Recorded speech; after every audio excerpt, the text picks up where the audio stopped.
Hi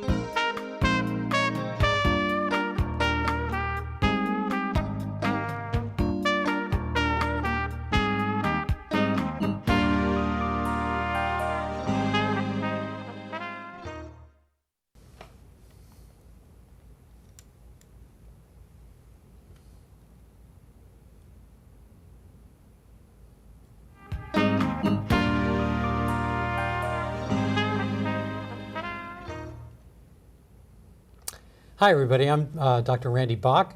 I'm here with the Newton Taxpayers Association. You can find us on Facebook at the Newton Taxpayers Association. Today's June 21st, 2023. It is this year's summer solstice, so it's all downhill from here. It's a good time to go to Iceland, Norway, etc. But we are focused currently on our predicament in Boston and in Newton, in Massachusetts. The Boston Globe et al. Reported recently, just a few weeks ago, that the state has a law now which says any community with access to the MBTA must allow more apartments to be developed. The Boston Globe reports Newton might be the most impacted of all MBTA towns. Newton has until the end of the year to permit around 8,300 additional homes in order to comply with the law. It goes on, there's some local opposition to the new development, but not adhering to the new housing law could cost Newton state grants and open it to lawsuits. I just want to kind of figure out a little bit before we start, and I'm going to have a couple of guests with me momentarily. You're fabulous guests you're going to meet. How this came to be. I would like you to go look this up on your own. It's H, as in Harry, 5250. It's an emergency preamble. It's part of COVID emergency funding, whereas the deferred operation of this act would tend to defeat its purpose, which is to forthwith finance improvements to the Commonwealth's economic infrastructure and promote economic opportunity. Therefore, it is hereby declared to be an emergency law necessary for the immediate preservation of the public convenience. I'm not making that up. That's not Monty Python. That is actual. That's the heading. And it goes on for 101 pages. And again, I recommend you look at the PDF. I could spend a lot of time reading this. I'm not going to. I'll just pick some part at random. Provided no further that not less than $75,000 should be expended for the Winchester Historical Society and corporately increase remote access to enhance provide remote programming provided further not less than $250,000. It goes on and on. It goes for laundromats in Charlestown. It's so incredibly detailed.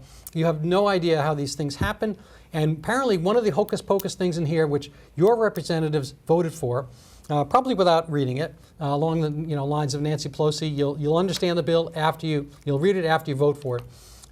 You'll understand what's in it afterwards. This is kind of ruled by omnibus, ruled by bureaucracy, and the money is in this mystery package. And apparently somewhere in this thing, I haven't found it yet, is a proviso that any town that touches upon, or vice versa, the MBTA reaches, is going to be obligated to build huge developments. And so the development, the outstanding development here, is that it's going to be 8,300 units going allotted to Newton, or else what?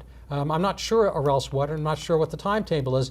But if they don't permit it, apparently the state will be able to withhold fundings for things like roads and so forth. So I'm going to leave that as a preface, and I want to get to our incredible guests who might have some thoughts about this. I gather we are here today honored to have dual architects. So I am buttressed, that's an architectural term. It is. By Mark Hirschman and Jeff Stein. So I'm going to let them self-introduce because they know themselves a little bit better and longer than I do. So please tell us a little about yourselves.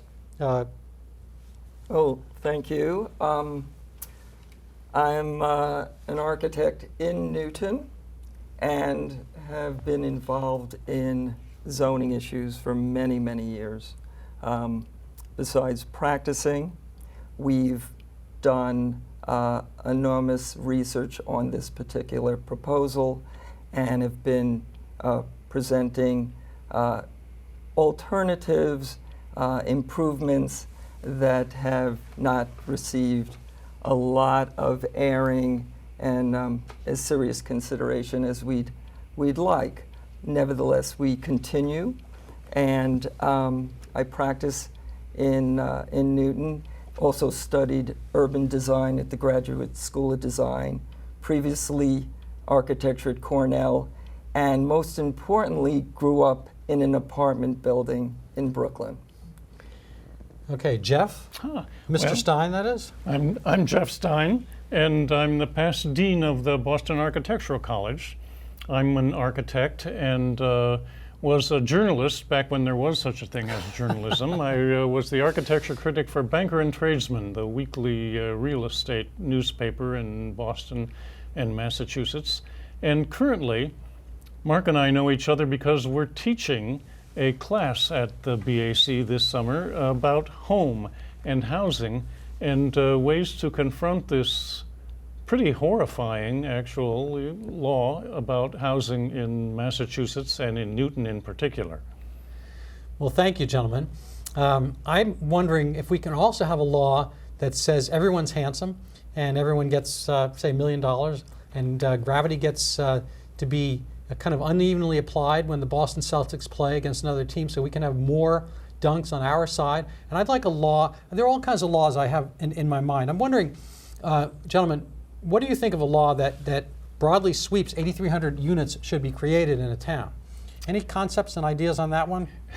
It sounds like anti-democratic, that is to say, we ought to be able to vote on this in particular in Newton, but moreover in Massachusetts. Now there are 176 communities touched by the T, and someone in this law has sort of recklessly stated, we're going to build 360,000 units of apartments to serve, to serve who exactly?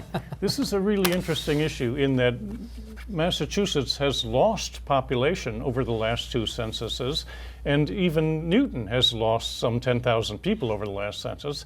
And so it's unclear really where the pressure is coming from to build all of these multifamily houses. Yeah, no, it's an amazing point you're making, and I've brought this up numerous times as well, that we have had static growth. And it's a funny thing, you know, the United States population has been growing sequentially over the decades, but in certain areas, it previously had been the Rust Belt, as it were, but now it tends to be in the Northeast and a lot of places that are perhaps bluer states, according to the current mapping formulation on election night. And some states are growing massively. Florida's growing massively in population, Tennessee, a lot of the Sun Belt, as it were. But I think it aligns a little bit politically. What happens oftentimes when taxes get raised, income, you know, they call it income or whatever you want to call it, revenue, I guess they call it, for the state increases, but at what expense? It's a temporary fix because people can, you know, figuratively vote with their feet. They can, you know, move domiciles, they can change venues, they can move to North Carolina or wherever. And you know, so sometimes these kind of artificial mandates, and we have, you know, recently, fortunately, overturned the request for an override. But you know, some of these things they get mandated with people with good intentions, and here it seems to me that Newton, by virtue of its situation, you know, abutting Boston, is being basically punished for that, you know, geographical fate. I think there are a couple other cities that have MBTA tentacles, but are not really the mass beneficiary thereof. I think Braintree and probably Milton, Revere, and so forth, but not Chelsea, for instance. And it's kind of, it seems to be a vagary that's a random thing. But even if you know, you could, you know, kind of sweep your magic wand and mandate 8,300 units, doesn't mean they're going to be created. And to seem to penalize a city absent the kind of law of supply and demand would be an onerous situation. But I do want to, you know, you guys have been so generous with your time, and you've made some slides and talk about kind of the situations that we might have if such a thing is going to be brought about. So who would like to address that? Sure. If we could bring up the slides. Terrific. Now, Newton is not the only community dealing with this throughout eastern Massachusetts, but here's a view of Newton and the concept of the half-mile radius around MBTA locations is where they want this development to go. Oh yeah, this is an interesting part of the law, that these 8,300 units need to be within a half a mile of a T station. This, a generation ago, was an experimental notion understood to be smart growth. If you build multifamily housing right next to diesel fume spewing trains that are running day and night with noise and carcinogens into the air, that'd be really smart. The trouble is that reality has outpaced our political system. And so currently in America, there are over 900 million square feet of empty space in downtowns. In New York City, in Manhattan alone, over 100 million square feet of empty space. Boston is now almost up to 20% vacant. So the issue is not commuting back and forth to some central business district that doesn't exist anymore. People are working from home. It's an excellent point. So if we look at an example, now Newton is just one example, but we will see what an equivalent situation. We are slated for 800 units. It's the Northland project, 22 acres in Newton. 800 residential units in 14 buildings. So let's take a look what that looks like. So this is 1/8 of the proposal. Oh, it's 1/10 of the proposal. Right. 1/10. 1/10. Exactly right. 1/10. So we're going to have So- 10 of those at least. And Quite- the interesting quite issue in this law is draconian. that of the 360,000 of the 8,300 in Newton, not one of them has to be affordable. And it's so expensive to build these things in the first place that probably not one of them is going to be affordable either.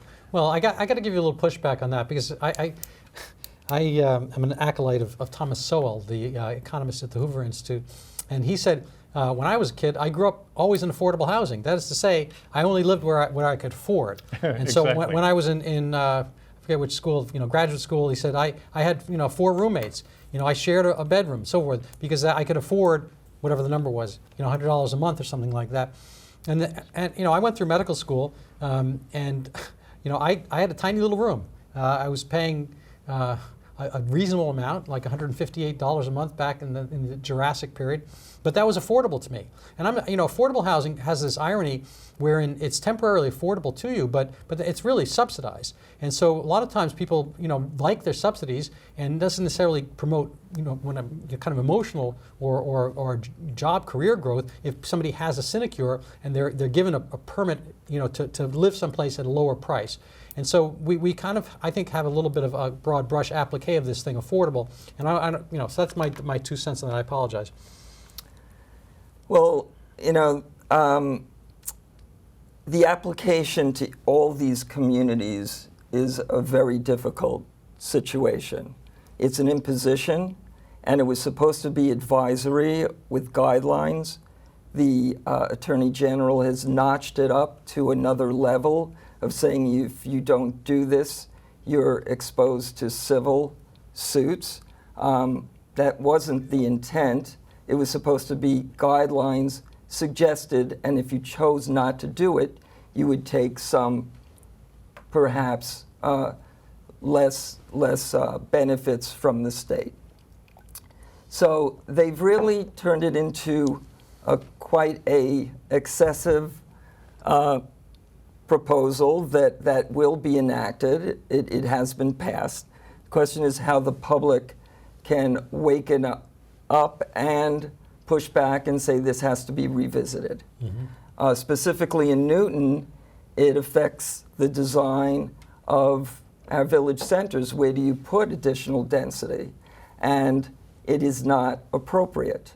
And I have visuals that show the impact of both their proposals pre and post the MBTA Act, but it's all very high and unnecessary. It goes beyond our feel of village center. It's turning our villages and New England villages into urban centers. And that's not what most people who enjoy and cherish about New England really would like to see. They would like to see the preservation and improvement incrementally of where we live, as opposed to a transformation of our communities. Mm-hmm. Excellent point. You know, I perhaps a little advisedly, when I was young, in the late 80s, bicycled through East Europe behind the Iron Curtain. And it was an experience I haven't forgotten. And there were appliques, there were, you know, kind of mandated, applied apartment buildings. So they're you know, fondly called Stalin blocks, where they were put up. And so we were in Czechoslovakia, Hungary, East Germany, and Yugoslavia at different points. And there were just parts of towns that had been razed. And the irony is raised means brought up, but in this case, raised like a razor, shaved down. And so they had, you know, sometimes a little sliver of a town center, but boom, boom, boom, boom, boom. They had all these big, you know, 20-story, kind of what we see here as public housing, but our public housing is actually a lot better than those, because I was in some of them, stayed over, and they had masonite walls. You could, if you wet them, you could put your finger through them. Anyway, those were, you know, for the people. That was for the glory of the people, and they were mandated, and they were decreed, and they were put up. But people had a hard time even finding their way home. There's anomie, there's like namelessness, one after another after another. And oddly enough, you know, we were there sometimes in the evening, we saw people kind of staggeringly drunk, staggering home. And you know, people would get confused. There's a bunch of mud. Anyway, it was a mess. And this is kind of mandated housing. And I think that the state really should let things grow organically. You know, it's sometimes tricky, like we are literally growing new grass at my house. And it takes, you know, you watch it, it's hard to watch grass grow, but it does grow, and it grows kind of on its own. You have to provide the right, you know, base for it, but you can't, you know, magically, you know, decree things. And if we could, we should, again, all decree ourselves, you know, $1 million and better looks. Well, at least me, not you guys. Right.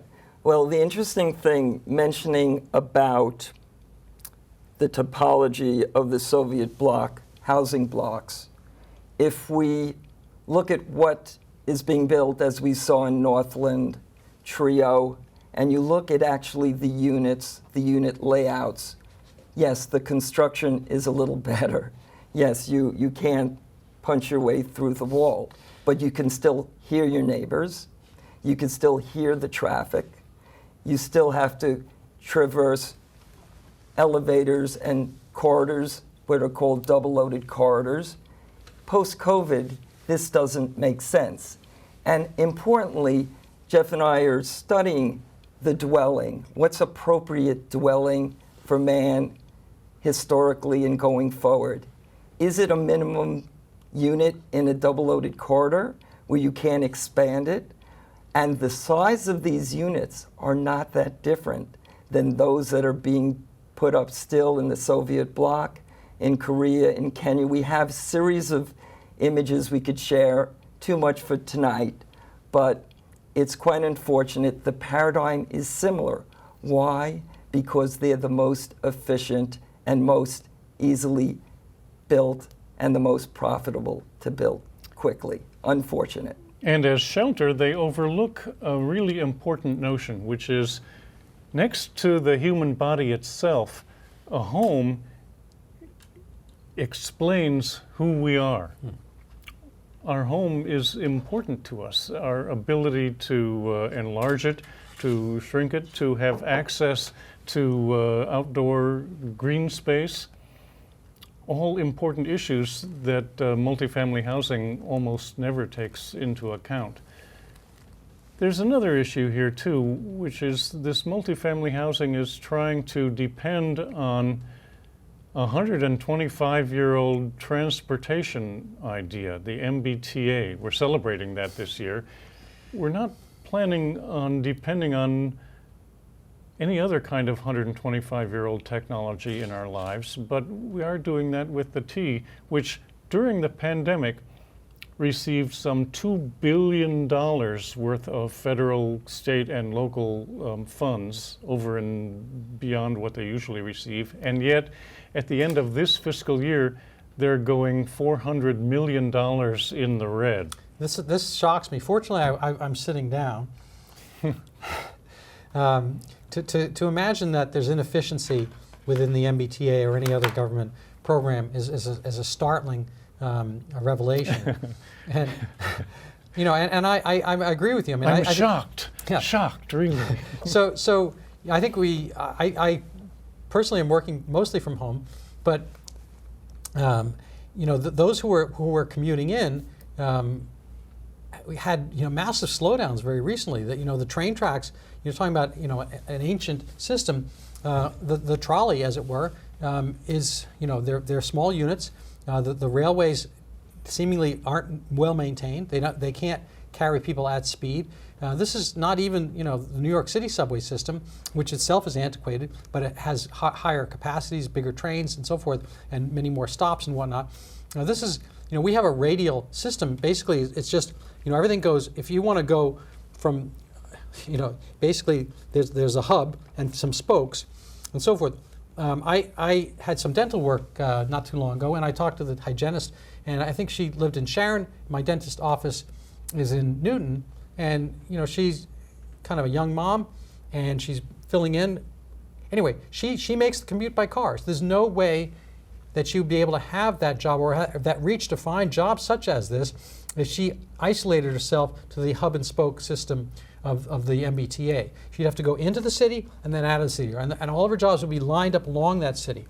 Along that line, whether it's green, orange, or you know, red or blue, just along those lines. And that's not the way people really operate in order to maximize their possibilities. You know, when you want to sell something, you know, you go to eBay, which has a reach for the entire country. You don't try to sell things along just your street or whatever. You isolate and you limit your possibilities. And I think, you know, this kind of radial approach, where we happen to be on this, you know, little bit of a green line, which, mind you, is only one of like 3 or 4 branches of the green line, and they have one car, sometimes 2, come along, is not really necessarily there to support, you know, 8,300 new units.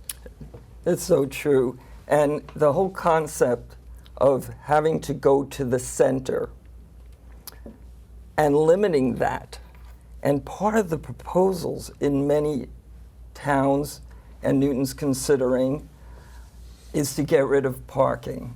So these units won't have parking. Oh my God. So actually, if we're concerned about those with less means, those with less means really need access to the greatest market for employment.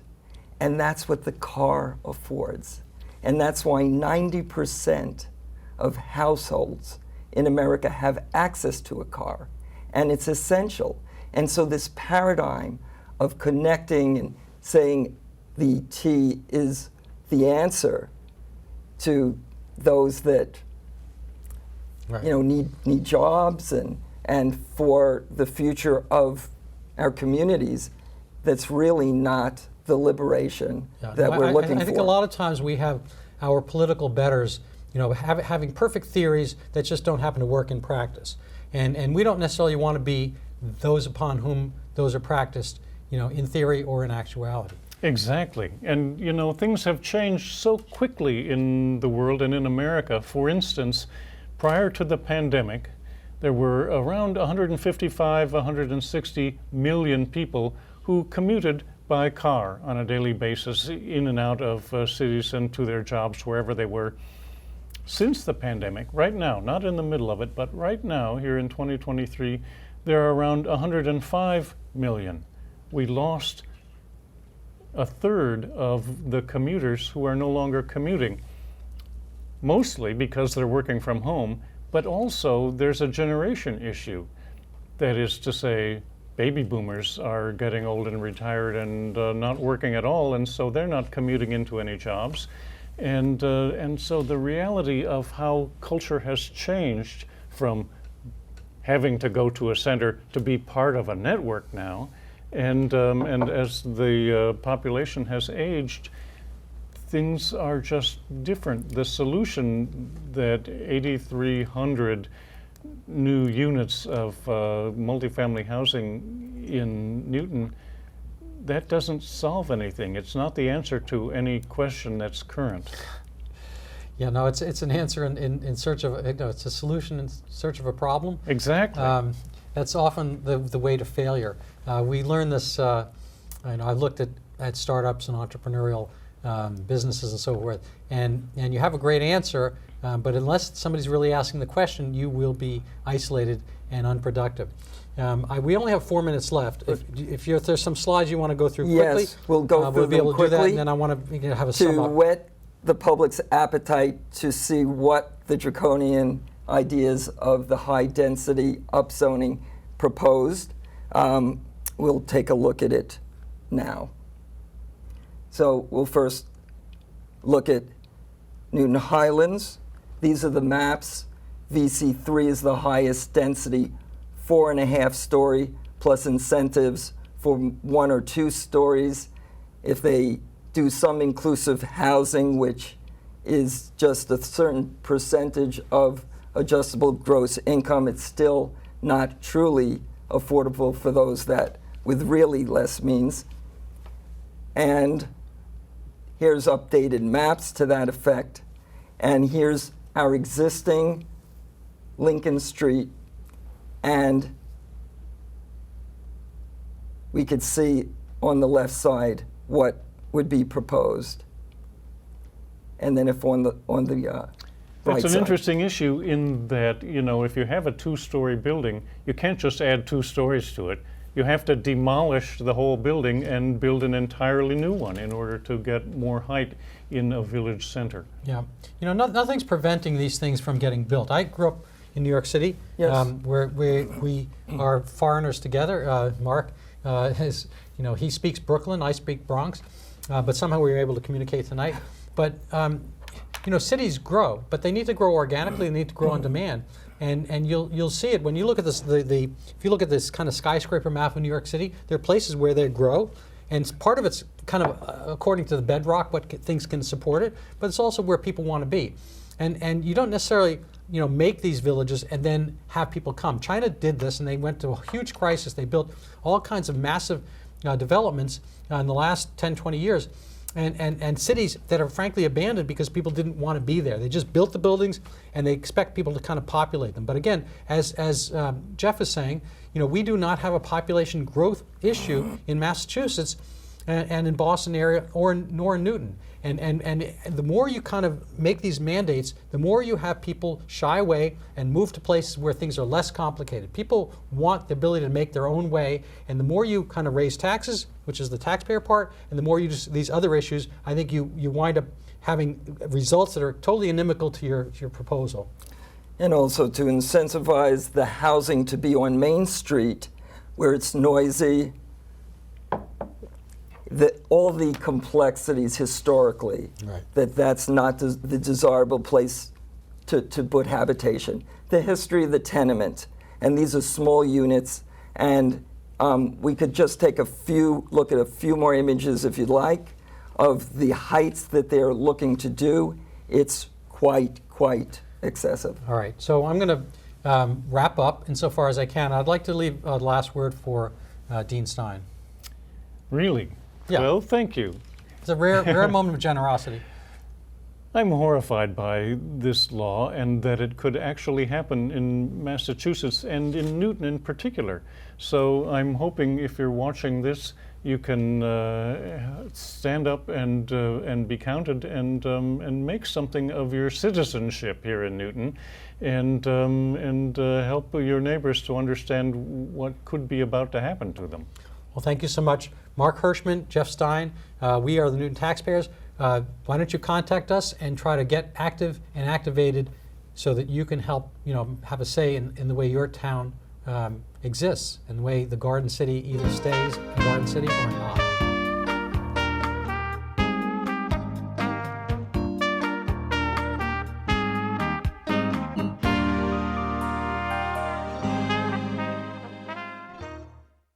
Prescription drug pricing points to corporate Freedom of the press is about your right to know. and Clark sheer athleticism It's about your right to be informed. for the stock market. Today, there are real threats to press freedom Reaching residential areas. and your right to know about the world around us. We must protect our right to know, no matter what kind of news is important to you. Great question. Before it's too late, understand the threats, protectpressfreedom.org.